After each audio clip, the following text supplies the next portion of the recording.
Okay, so the question here says try and complete this PDF. That's our probability density function. And the function is c, some constant, times 1 minus x to the power of 4. And our random variable x ranges from 0 to 1. So we're going to find our constant c, and then we've got that, we're going to try and find the mean and the variance. Now there's a couple of ways of doing this. I'm going to start off with the integration method to find that value of c. Then I'm going to show you another method to find the value of c that you may or may not have spotted already. Okay, so usual way with integration. So our parameters 0 to 1. So that's our range of integration. So that's all done over the support. And then we've got our f of x, which is c times 1 minus x to the 4. And that's integrated with regards to x. And for it to be a valid PDF, this should evaluate to 1 over the support. Okay, now let's go ahead and see if we can integrate this. C we can bring out front. So let's just stay there for a minute. Now we've got 1 minus x to the power of 4. Now we could FOIL that out. It would take quite a bit of time using binomial theorem. But let's do a u sub instead. That'll be a little bit quicker and a little bit more easy to do, less vulnerable to mistakes. So let u equal 1 minus x. So whatever's in our brackets. So usual rules when we do a u substitution are du is the derivative of this. So derivative of constant is 0, minus x becomes minus 1, and then dx. And then not forgetting we need to change our parameters. So when x equals 0, u equals, well, we need to plug our x equals 0 into this. So our u is now 1. And then when x equals 1, our u, plug a 1 into here, our u is 0. So now we can change our parameters. Basically they're going to flip-flop here. So we've now got 1 in the bottom and 0 at the top. And we've done our c, bring that out of the integrand because it's not with regards to x or u. 1 minus x is our u, and that's to the power of 4. And now we need to plug in our du, which is minus 1, and then that is regards to u, and it equals 1. Okay, this minus 1 I'm just going to bring out front. So we've got minus c, and now we can integrate straight away these u to the 4. So that's going to give us, raise the power by 1, divide by the new power. So u to the 5 over 5. Okay, from 1 to 0, and this should equal 1. Okay, so we've got our minus c, that's going to stay. And now we need to calculate over 1 and 0. So at 0, 0 to the power of 5 is 0, so this just becomes 0.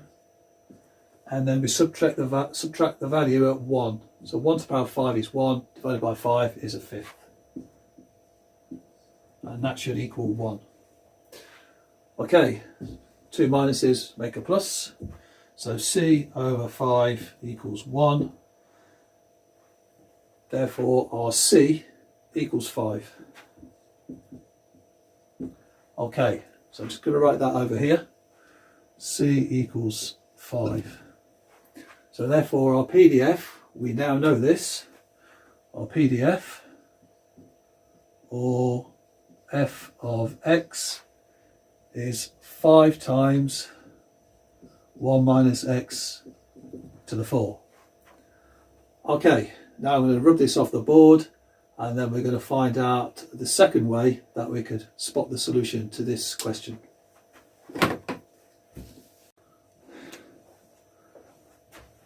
Okay, so by integration we came across this solution.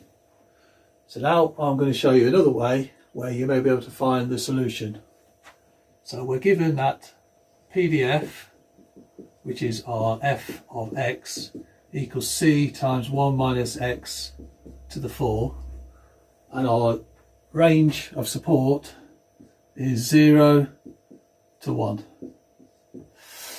Okay, now this looks very similar to a famous distribution which you may know, which is the beta distribution. So the beta distribution. Now this is quite a famous distribution with quite an intimidating look to it. So I'm just going to write that up on the board for you, and then we'll see where that goes from there. So we've got our gamma of A plus B over our gamma, let's make my gammas look a little bit tidier, A times gamma of B. Okay, and then that is multiplied by x times A minus 1. Now that's one of our parameters. So if I just write this up here for you, beta A comma B. So it's x times A minus 1, and then we've got 1 minus x times B minus 1. Now this is the standard PDF for a beta distribution. Now this looks a little bit similar to this. We've got the 1 minus x to the power of 4, and we've got a constant c, and then we've got this number here. So what we're trying to say is that this here equals c. So c equals, now gamma of A plus B. Now the gamma function is very much linked to the factorial function. So the factorial function, so if I just write this up here now, so the gamma of A equals A minus 1 factorial. So therefore gamma of A plus B would be A plus B minus 1 factorial. And then we do gamma of A, which is A minus 1 factorial, and gamma of B, which is B minus 1 factorial. Okay, A plus B minus 1. So 1 plus 5 minus 1. And that's factorial. A minus 1, so that's 1 minus 1 factorial. And B minus 1, so that's 5 minus 1 factorial. Okay, so 1 plus 5 is 6, minus 1 is 5. And 1 minus 1 is 0. And 5 minus 1 is 4. Okay, now we can just calculate our numbers. 5 factorial, 120. 0 factorial is 1. Let's just write a little 1 here. 4 factorial is 24. And 120 over 24 we know is 5. So therefore we've got two ways of showing that this C equals 5. Okay, now let's move on to the mean and the variance. Rub this off the board. Now, as we found the PDF completed by using our beta distribution, in this video I'm going to show you the parameters and how to find the mean using that. So we worked out that our gamma of A plus B divided by our gamma of A times our gamma of B, and then that's x times A minus 1, 1 minus x, B minus 1.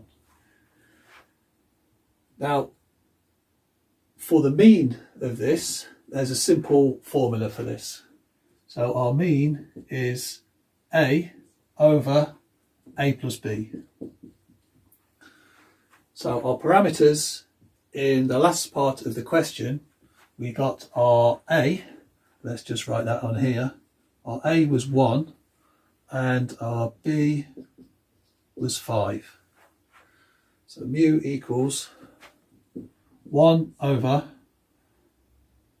1 plus 5, so that equals 1 over 6. So the mean is 1 over 6. Now the other way, if you want to stick to the integration method, you could go with the integral of, so we know the PDF is now 5, and 1 minus x to the 4. Now to find the mean, which I'm just going to call here e of x, you can stick with the mu if you like. We now multiply this by dx, and over the support 0 and 1. Now I'm going to let you calculate this, but hopefully this will equal 1/6. So I'm going to let you calculate that. And then the other way to find our variance, let's just draw a line under this. So our variance, which is sigma squared. Now the formula for this, it's a little bit of a mouthful, but it's a times b over a plus b squared times a plus b plus 1. Okay, so we know our parameters. So a times b, so that's 5 times 1, over a plus b squared, and then a plus b plus 1. So 1 plus 5 plus 1. Okay, 5 ones are 5. And then 1 plus 5 is 6, times 6 is 36. 1 plus 5 plus 1 is 7. So that's going to give us our variance, 36 times 7, well, 7 3s are 21, 7 6s are 42, so that's 252.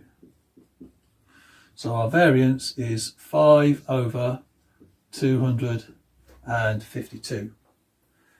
Now for the variance, if you want to stick to the integration method, you've got the variance of x equals e of x squared minus the mean squared. So as we would have got the mean in the previous part of the question, we can now do this. So e of x squared, if you like your integration, you can go from 0 to 1, 5 times 1 minus x to the 4. As we're going to find the e to the x squared, we now need to put in our x squared and dx. And then minus mu squared. So mu squared, we know that's going to be 1 over 6 squared, which equals 1 over 36. So therefore, our v of x on our other method should give us, so do a nice big square bracket, the integral from 0 to 1, 5 times 1 minus x to the 4 times x squared dx. Calculate that, and then subtract 1 over 36. That should give us our 5 over 252. And I'm going to leave you to calculate that when you've watched the video. Okay.